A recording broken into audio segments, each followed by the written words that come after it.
Iran के president Ibrahim रईसी के helicopter crash के बाद पिछले 2 दिन से इंटरनेशनल डिप्लोमेटिक वर्ल्ड और डिप्लोमेटिक सर्कल्स में ईरान से संबंधित डेवलपमेंट्स काफ़ी तेज़ हो गई हैं। हमारे सोर्सेज ईरान को लेकर कई सारी एक्सक्लूसिव अपडेट्स ला रहे हैं जो कि हम इस वीडियो में आपके साथ शेयर करने वाले हैं। इसमें भारत का भी एंगल है और भारत से भी 2 बहुत ही बड़ी अपडेट्स आ रही हैं जिनको सुनने के बाद आपके मन में भी सवाल आएगा कि क्या भारत के लिए ईरान इतना इंपॉर्टेंट था। कई सारी डेवलपमेंट्स हैं जो हम इसी सिंगल वीडियो में कवर करेंगे। आपने नोटिस किया होगा कि जब भी हमारे घर, परिवार या आस पड़ोस में किसी की जान चले जाती है, उसके बाद कई दिन तक उस घर में लोगों का आना जाना लग जाता है। वहाँ पर लोग आया जाया करते हैं और अपना शोक व्यक्त करते हैं, परिवार को सहानुभूति देते हैं और फिर अपने अपने घर चले जाते हैं। अब सेम चीज आज की डेट में ईरान के केस में भी हो रही है। भारत समेत दुनिया के तमाम देशों में जहाँ भी ईरान की एम्बेसी है, वहाँ पर डिप्लोमेट्स का आना जाना लगातार लगा हुआ है और सभी ईरान को कंडोलेंसेस पेश कर रहे हैं। उदाहरण के लिए भारत की राजधानी न्यू दिल्ली में वहाँ पर जो ईरान की एम्बेसी है, वहाँ भी पिछले कल से ही विजिटर्स का आना जाना लगा हुआ है। जिन भी देशों के साथ ईरान के अच्छे संबंध है, उन देशों के जो भी भारत में एम्बेसडर्स और डिप्लोमेटिक स्टाफ है, वो लगातार ईरान की एम्बेसी जाकर वहाँ पर संवेदना प्रकट कर रहे हैं। एंड ये चीज ऑलमोस्ट सभी देशों में हो रही है जहाँ पर भी ईरान की एम्बेसी है। इसके साथ ईरान की एम्बेसी ने भी कंडोलेंसेस बुक रखी हैं, जिसमें दूसरे देश के डिग्निटरीज आकर वहाँ पर अपना मैसेज लिख रहे हैं। हमारे विदेश मंत्री डॉक्टर एस जयशंकर सर भी अभी कुछ ही घंटे पहले ईरान की एम्बेसी में गए थे और वहाँ पर उन्होंने ईरान के एम्बेसडर और ईरान के डिप्लोमेट्स के साथ संवेदना प्रकट की है। सबसे पहले आप ये कुछ पिक्चर्स और वीडियोस देखें जो कि भारत के जम्मू कश्मीर से आ रही हैं। ये सारे विजुअल्स कश्मीर के बडगाम एरिया से आ रहे हैं, जहाँ पर कुछ लोगों ने इकट्ठा होकर ईरान के प्रेसिडेंट इब्राहिम रईसी की याद में कई सारे नारे लगाए और वहाँ पर दुख प्रकट किया। एक छोटी सी रैली निकाली गई जिसमें महिलाओं ने हिस्सा लिया और काले रंग के कपड़े को दिखाया। इसके साथ ही लोगों ने हाथों में ईरान के प्रेसिडेंट, विदेश मंत्री, गवर्नर, इमाम और जो भी बाकी लोग इस हेलीकॉप्टर क्रैश में इन्वॉल्व थे, सभी के पोस्टर्स और बैनर हाथ में पकड़े थे।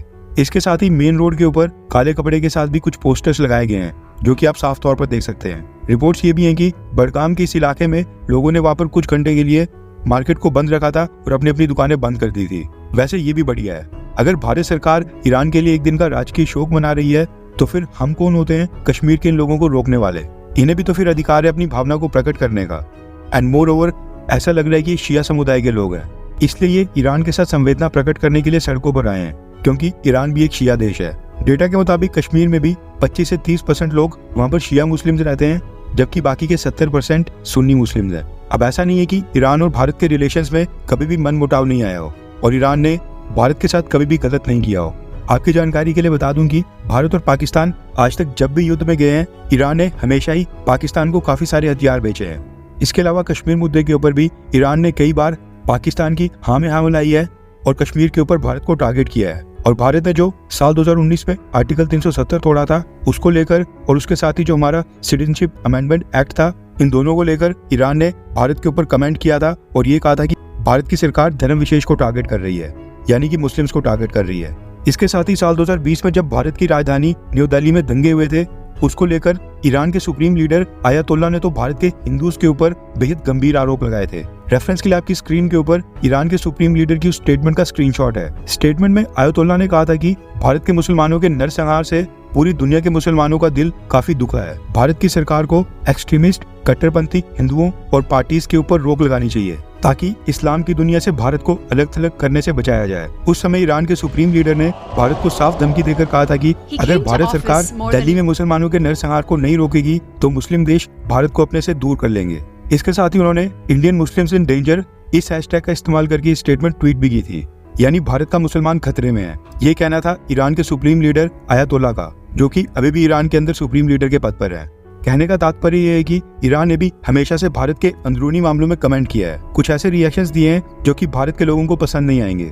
अब सोचने वाली बात है कि जब भारत और ईरान के रिश्तों में इतने सारे उतार चढ़ाव थे, फिर भी भारत की सरकार इस दुख की घड़ी में ईरान के लिए इतना कुछ क्यों कर रही है। क्योंकि रिपोर्ट्स आ रही हैं कि ईरान के प्रेसिडेंट इब्राहिम रईसी और ईरानी विदेश मंत्री के अंतिम संस्कार को अटेंड करने के लिए भारत की सरकार अपनी तरफ से किसी भी हाई रैंकिंग ऑफिशियल को ईरान भेजने के बारे में विचार कर रही है, जिसके लिए कुछ नाम सामने आ रहे हैं। आज मंगलवार है एंड कल यानी वेडनेसडे को ईरान में वहाँ पर फ्यूनरल प्रोसेशन स्टार्ट हो जाएगा। मे बी उसके अगले दिन थर्सडे तक चले। अब ये तो डिसाइड हो गया है कि उसमें हिस्सा लेने के लिए भारत की तरफ से कोई ना कोई तो जरूर जाएगा, लेकिन ये डिसाइड नहीं हो पा रहा है कि किसको भेजा जाए, इसलिए भारत ने अभी तक आधिकारिक घोषणा नहीं की है।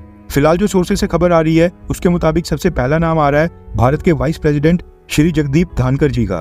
भारत में इस समय इलेक्शन चल रहे हैं, इसलिए प्रधानमंत्री मोदी जी का प्लान फिलहाल के लिए नहीं बन पा रहा है। फ्यूनरल प्रोसेशन के लिए सीधा प्रेसिडेंट या प्राइम मिनिस्टर को भेजने का मतलब है ऐसा शो करना कि ईरान भारत के लिए बहुत ही ज्यादा इंपॉर्टेंट देश है।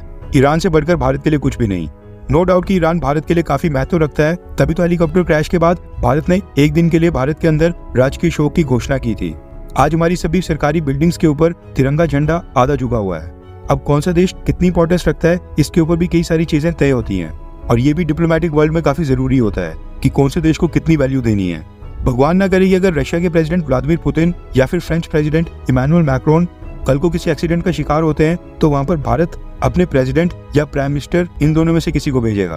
पहला नाम तो चलो आपको पता चल गया कि भारत के वाइस प्रेसिडेंट श्री जगदीप धनखड़ जी का आ रहा है। वहीं पर सेकंड नाम की बात करें तो वो आ रहा है हमारे विदेश मंत्री डॉक्टर एस जयशंकर सर का। माना जाता है कि डॉक्टर एस जयशंकर सर के ईरान के डिप्लोमेटिक सर्कल्स में भी काफी अच्छे कॉन्टैक्ट हैं और वो भारत के एक्सपीरियंस्ड विदेश मंत्री भी हैं, इसलिए उनको भी भेजने के ऊपर विचार हो रहा है। लेकिन जयशंकर सर एक कैबिनेट लेवल के मिनिस्टर हैं, इसलिए सबसे ऊपर नाम चल रहा है हमारे वाइस प्रेसिडेंट श्री जगदीप धनखड़ जी का। हालांकि अभी तक भारत सरकार ने आधिकारिक तौर पर ये ऑफिशियल घोषणा नहीं की है कि भारत की तरफ से किसको भेजा जाएगा।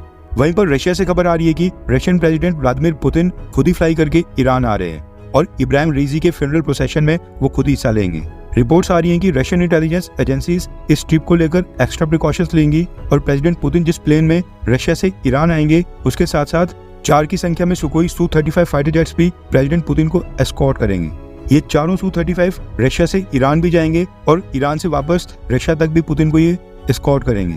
रशिया अपने प्रेसिडेंट की सिक्योरिटी के साथ कोई भी कॉम्प्रोमाइज नहीं करता दिखाई दे रहा है। यहाँ पर ये ईरान ही था जिसके प्रेसिडेंट 40 साल पुराने मेड इन अमेरिका हेलीकॉप्टर में फ्लाई कर रहे थे। इसके साथ ही खबर आ रही है कि प्रेसिडेंट पुतिन ने तो ईरान के एक्टिंग प्रेसिडेंट मोहम्मद मुकबेर को भी कॉल करके अपनी संवेदना प्रकट की है और हो सकता है कि देर शाम को भारत के प्रधानमंत्री मोदी जी भी ईरान के एक्टिंग प्रेसिडेंट को कॉल करें।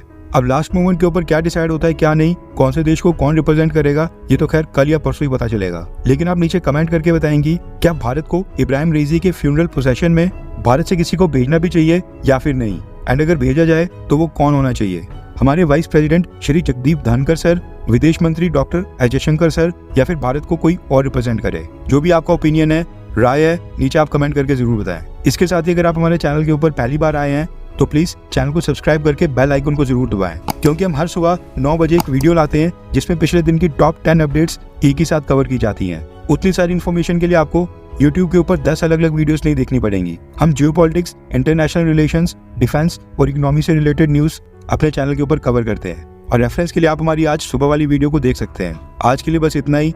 जय Hind, Vande Mataram. Let's go. Yeah, I'm the one to get it, bruh. I swear to God.